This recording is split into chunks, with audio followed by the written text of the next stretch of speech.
After using Redmi 14C for over 3 months, this phone surprised me. It's not just another budget phone, it's actually excelled in few areas. Also, it's not perfect real life experience, all the tech spec, and whether it is worth your money. Let's find out.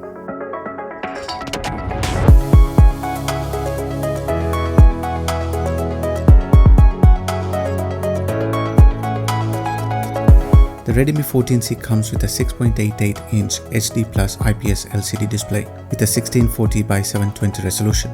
But what makes this screen stand out is the 120Hz refresh rate. Scrolling feels smooth, animation pop, and even basic app benefits from the high refresh rate. It's protected by Gorilla Glass 3, which I think it's great, adds a bit of peace of mind for my daily use. The phone is also dust and splash resistant, which isn't something you see in the price segment.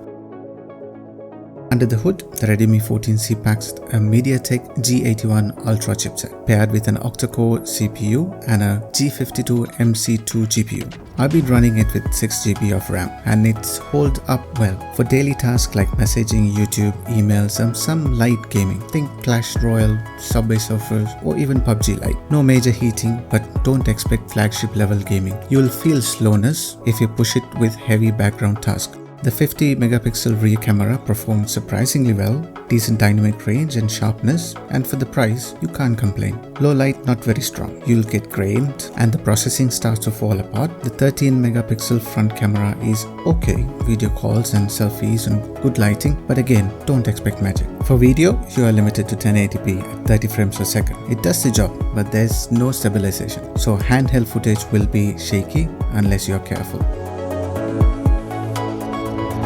One of the biggest strength is 5160 mAh battery. It's easily lasts me a day and a half, sometimes 2 days with moderate use. Charging is via USB Type-C 2.0 with support of OTG, which means you can plug in accessories or use it as a power bank. However, the charging speed is capped at 18 watt.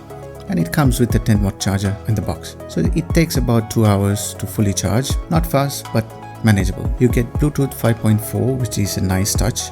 More stable connection for your earbuds or smartwatch. Storage is expandable via micro SD card, and the phone has 3.5mm headphone jack, something that's slowly disappearing these days. The weight ranges from 204 to 211 grams depending on the variant, and yes, you do feel the heft, but it's balanced and doesn't feel cheap.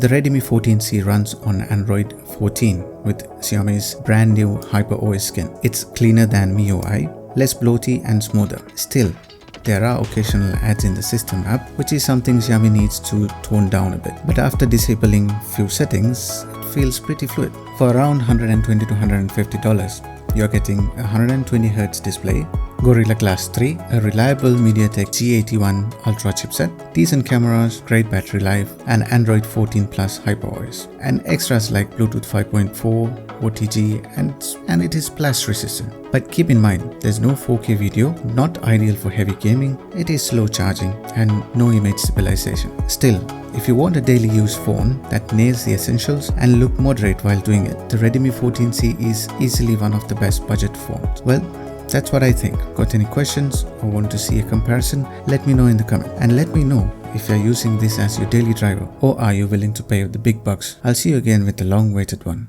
Till next time.